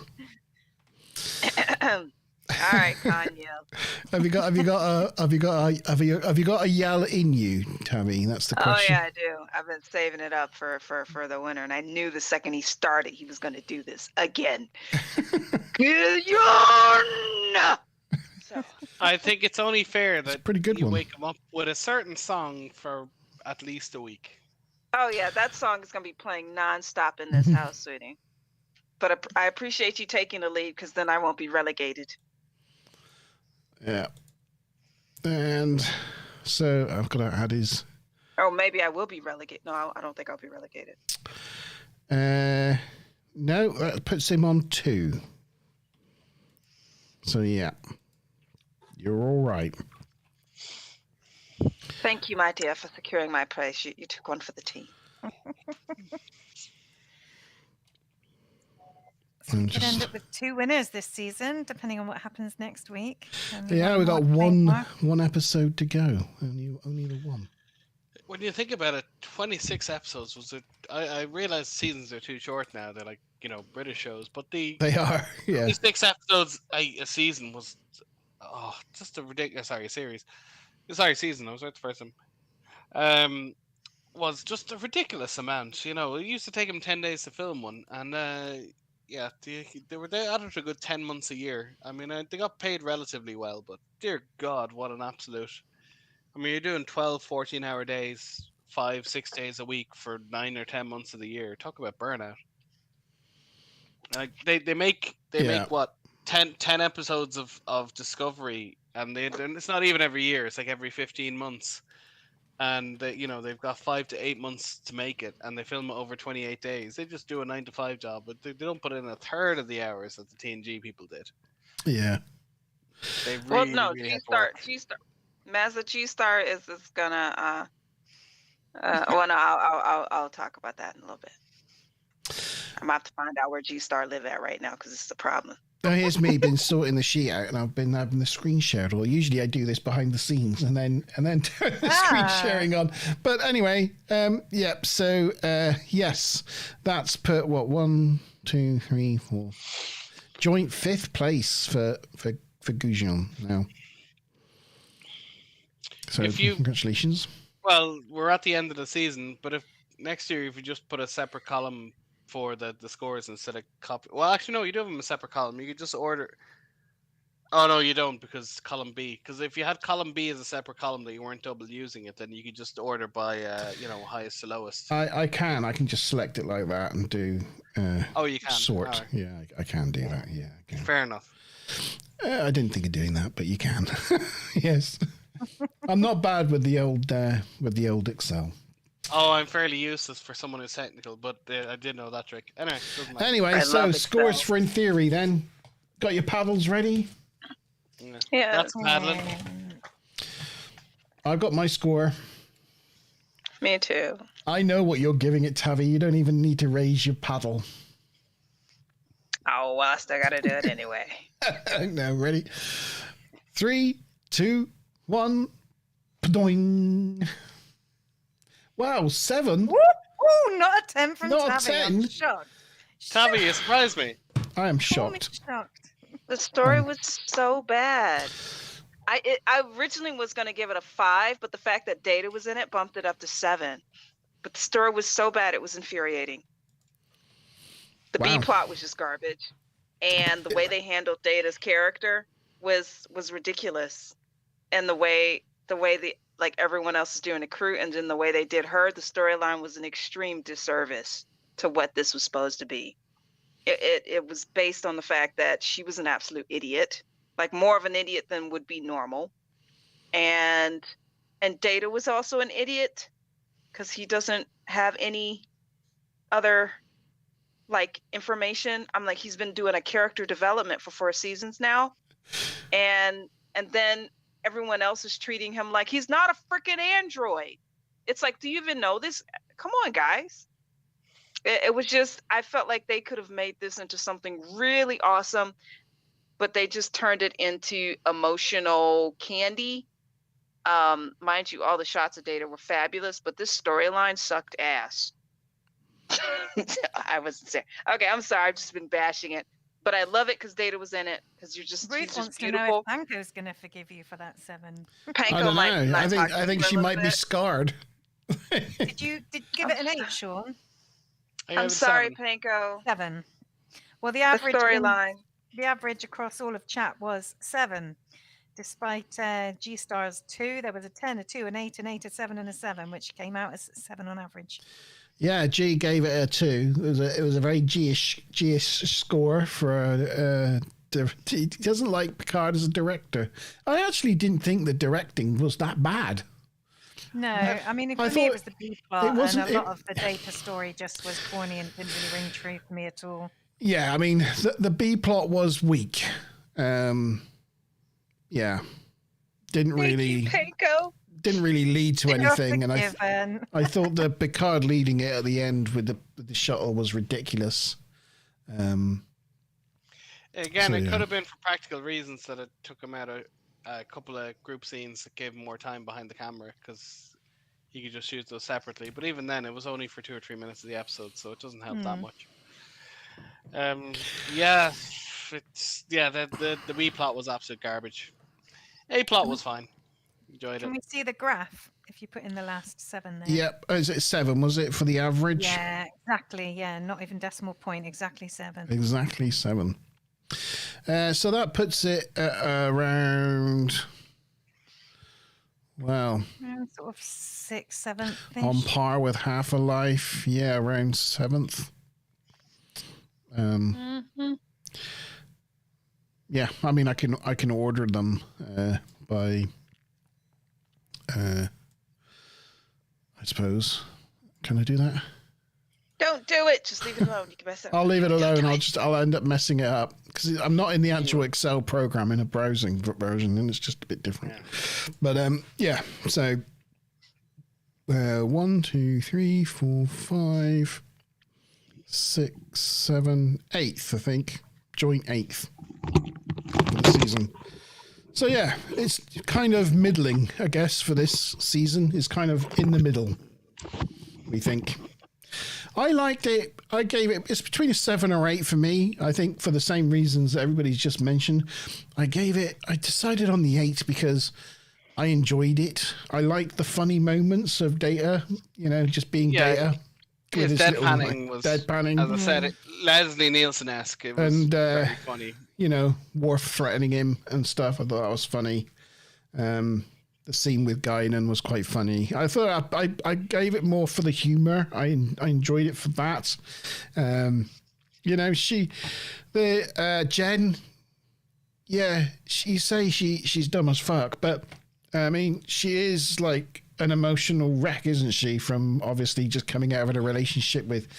So she's not firing on all the right cylinders, and she's rebounding. She's rebounding. They were born, and they sort of said. Even Geordie tried to warn him about it.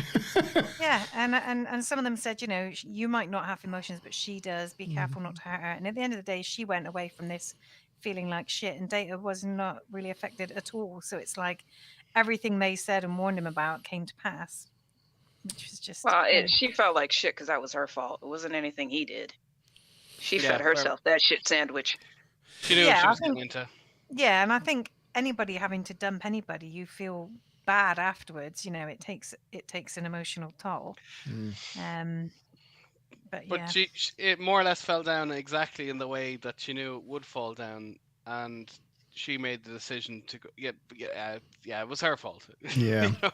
She got herself into something, and then she had to back herself out of it. So Hmm. yeah, I understand she fooled herself into thinking it would work, but yeah, I blame her for getting involved in the first place. Okay, no feelings to her technically, but still, just yeah. G's I point thought it is was she didn't weird that find her believable. Yeah, I thought that like her whole be out attracted to unemotional men, and I'm thinking, how do you know that's just not your type? You just haven't figured out how to work with it in a satisfactory way. It seems like she doesn't know herself enough and not the other guys. She's attracted to these guys for a reason. Data is a Mm. very attractive person. So even if he's not able to have emotions or whatever, it doesn't mean that he's not attractive. So I feel that she kind of robbed herself on that.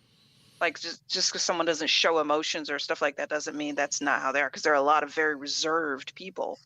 Doesn't mean that they don't have that to offer. And she completely missed out on building a relationship that has that template and figuring it out with him instead of him individually making up a program by himself in his room and not speaking with him and doing it with him, which is what you would do in a relationship. So it's like, does she even know how to? She should have been up in Troy's office. That's the scene that should have been happening. Yeah. I mean, at the end of the day, it's the same as, for example, somebody, like a human falling for a Vulcan. It's like they know they're not going to get the same kind of emotional feedback and passion as they're going to get from a human, but it doesn't mean you can't, have a sort of a love, respect kind of, affection for somebody. You just need to understand that they're operating on a completely different emotional range to you. The thing is, though, even with the Vulcan, the emotions are there, even more so than humans, but they have the checks and balances, so they purposefully keep it in check. But with Data, he doesn't have any of that stuff to begin with. It just doesn't exist. No, but the net result is the same. They're still not going to openly, show emotion towards you or act like they, they love you in that way, or but yeah. I love me some Isaac, girl. Sorry, Ruth.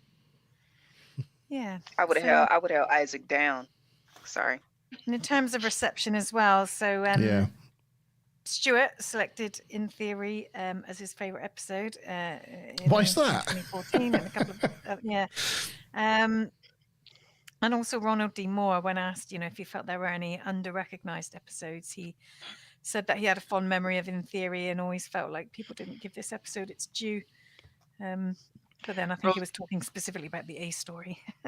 I think Ronald D. Moore had a big problem with Star Trek, both TNG and Voyager, in that it just wasn't real enough in terms of the relationships, in terms of human conflicts, in terms of Voyager being battered every week and never showing any battle damage. And I mean, that's why he made BSG, because he got so frustrated with that. He basically boiled all that into BSG, and it's like the ship gets more battered, and people get more battered and frazzled, and people lose weight and gain weight and have relationships and break up. And so I could understand why he liked it, because it just showed humans being humans, which wasn't always the case in TNG. Everything was perfect and everything worked out and there was no human conflict. And in this episode there was, so I can see why he liked it. It's a nice one. Yeah. So that was In Theory, the last normal episode. Now, next week, I can't show you a trailer, but next week we've got Redemption, the end of season 4 and the beginning of season 5 cliffhanger. Are we doing it? It's 1 and 2. Are we doing it as a double? We're going to cover them both as a double episode. Oh, so okay. I'm going to keep my script sharp to keep it within around the 2 hour mark. We're going to rattle through it. It's going to be 2:40, I would imagine, but I'll do my best to shut up. Good luck with that, Sean. I wish you well with your endeavors. There's a first time for everything. Yeah. May I make a small request? Can you just have like in between screenshots of Data? You can fish them from this one. Just put them in there like subliminal messaging. Worf. I want me Worf. Yeah, it's for the Worf fans next week. Mr. Worf. It's for the Worf fans. Yeah. Okay, then I'll just have Data in my background. You can just bring up a picture. I sent you the picture. You just got to bring that one up on your side screen there, and you'll be fine. I'll give you some dancing data. You want that kissing picture with Jenna, and then just position your head like this, right? Yeah, that's right. There you go. And I've also got to just give a little bit of a plug. So on the 9th of December, on Friday, we're having a sort of end of year Monty Zone special. So anybody that wants to come and chat to me and G with a glass of beer about anything paranormal that's gone on throughout the year, come and join us for the end of year Christmas Monty Zone show on Friday the 9th of December. Yeah, quite looking forward to that one. I don't know if anybody caught it, but the last Monty Zone was quite good fun. We had quite a good laugh. Yeah, I was in it for a bit. I had to duck out, but it was good while I was there.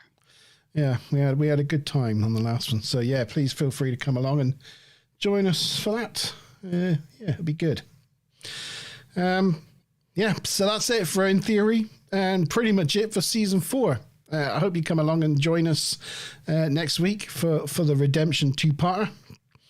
And yeah, thank you, Mazima Bob, Sean, and Tavykins for coming and joining me this evening. Our pleasures. Thank you to everyone in live chat. Go on, people, tell me all the people that I can thank. Stu Plum, The Beard, Ruth, G Star, Subspace, Panko, and Dad. And Wookie, if you're out there. And Wookie, if you're out there listening to us. Good evening to you, and thank you for joining us this evening. I hope you enjoyed this episode, and we'll see you next week at 8 o'clock. Cheers. Oh. Sarcastic Vulcan salute. Yay.